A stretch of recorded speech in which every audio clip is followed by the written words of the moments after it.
أعوذ بالله من الشيطان الرجيم بسم الله الرحمن الرحيم السلام علیکم ورحمۃ اللہ وبرکاتہ۔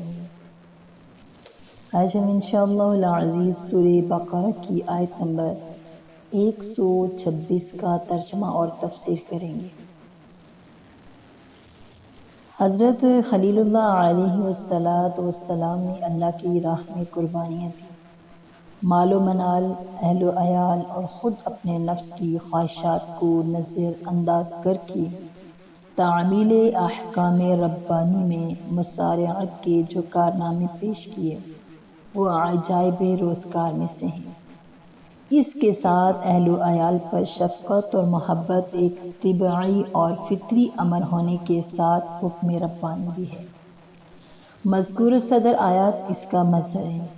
کہ انہوں نے اپنے اہل و عیال کے لیے دین اور دنیا کی آسائش اور رحمت کے لیے دعائیں مانگی۔ آئیے اس آیت کے اندر دیکھتے ہیں کون کون سی دعائیں حضرت ابراہیم خلیل اللہ علیہ السلام نے مانگی۔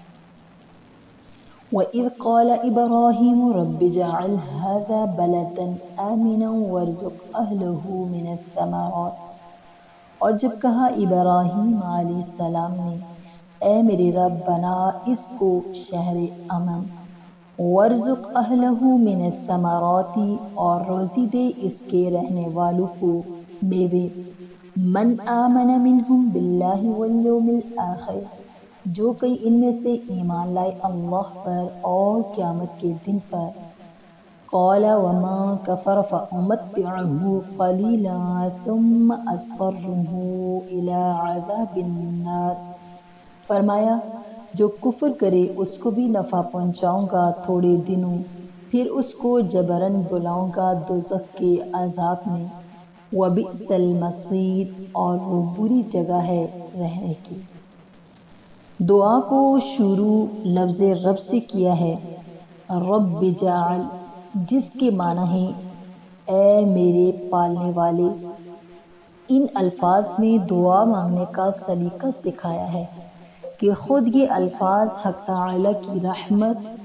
اور لطف و کرم کو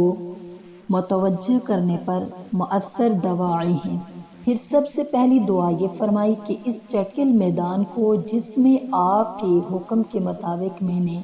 اپنے اہل و عیال کو لا ڈالا ہے، آپ ایک شہر بنا دیں تاکہ یہاں کی سکونت میں ان کو وحشت نہ ہو اور ضروریات زندگی بآسانی میسر آ جائیں۔ یہی دعا سورہ ابراہیم میں ھذا البلد آمنا کے الفاظ سے آئی ہے، جس میں البلد کو الف لام کے ساتھ ذکر کیا ہے، جو عربی زبان کی اصطلاح میں معرفہ کہلاتا ہے۔ فرق کی وجہ غالباً یہ ہے کہ پہلی دعا جو سورہ بقرہ میں بلدن کے لفظ سے آئی ہے، یہ اس وقت کی گئی ہے جب یہ جگہ جنگل تھی، شہر بنا نہیں تھا۔ اس وقت بلد کو بغیر الف لام کے نکرہ استعمال کیا، اور دوسری دعا بظاہر اس وقت کی ہے جب مکہ کی بستی بس گئی اور وہ شہر معروف بن گیا۔ اس کا قرینہ یہ ہے کہ سورہ ابراہیم کی آخری جو آیت ہے، جو آخری آیات ہیں، ان میں الحمدللہ الذی وہب لی علی الکبر اسماعیل و اسحاق، جس سے اندازہ یہ ہوتا ہے کہ یہ دعا حضرت اسحاق علیہ السلام کی پیدائش کے بعد کی ہے، اور حضرت اسحاق علیہ السلام حضرت اسماعیل علیہ السلام سے 13 سال بعد میں ہوئی۔ دوسری دعا اس میں یہ ہے کہ اس شہر کو امن والا بنا دیجیے، یعنی جو قتل اور غارت گری سے، کفار کے تسلط سے اور آفات سے اس کو محمود اور محفوظ رہے۔ حضرت خلیل اللہ کی یہ دعا قبول ہوئی۔ مکہ مکرمہ ایک ایسا شہر آباد ہو گیا کہ اس کی آبادی کے علاوہ ساری دنیا کا مرچے بن گیا۔ اطراف عالم سے مسلمان وہاں پہنچنے کو اپنی سب سے بڑی سعادت سمجھتے ہیں، اور مأمون اور محفوظ بھی ہو گیا کہ بیت اللہ کے مخالف کسی قوم اور کسی بادشاہ کا اس پر تسلط نہیں ہو سکا۔ اصحاب فیل کا جو واقعہ خود قرآن میں مذکور ہے کہ انہوں نے بیت اللہ پر حملے کا قصد کیا تو پورے کا پورا لشکر کیا ہو گیا، تباہ و برباد ہو گیا۔ یہ شہر قتل اور غارت گری سے بھی برابر محفوظ چلایا ہے۔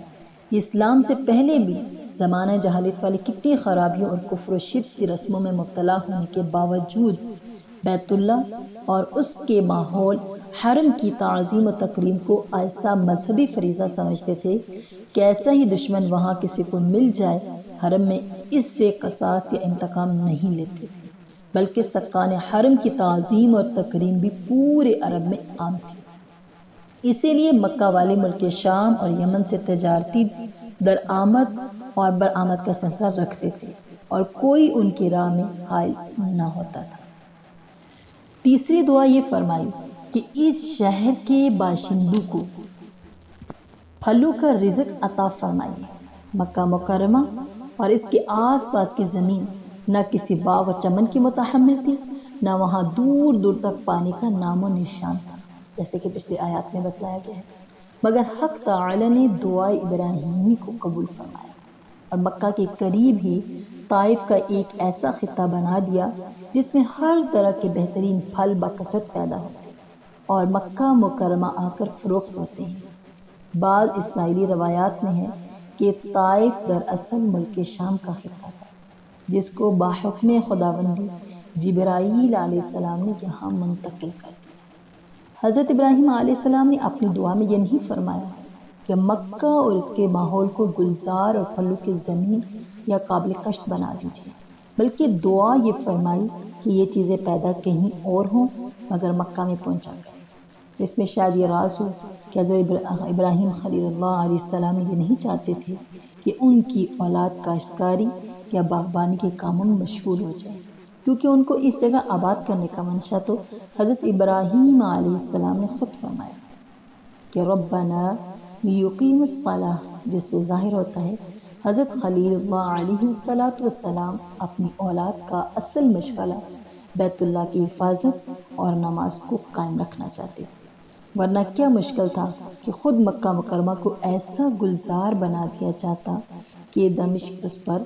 رشک کرتے۔ تو خلاصہ یہ ہے کہ دعائے ابراہیمی کے مطابق اللہ تعالیٰ نے اس شہر کو ایک مامون شہر اور تمام دنیا کے لیے امن کی جگہ قدرتی طور پر بنا دی ہے، یہاں تک کہ دجال کو بھی حرم میں داخل ہونے کی قدرت نہ ہوگی، اور شرعی طور پر بھی یہ احکام جاری فرما دیے کہ حرم میں باہمی قتل و قتال تو کیا جانوروں کا شکار بھی حرام قرار دیا۔ اللہ سے دعا ہے کہ اللہ پاک ہم سب کو اس پر عمل کرنے کی توفیق عطا فرمائے، آمین۔ وما علینا الا البلاغ المبین۔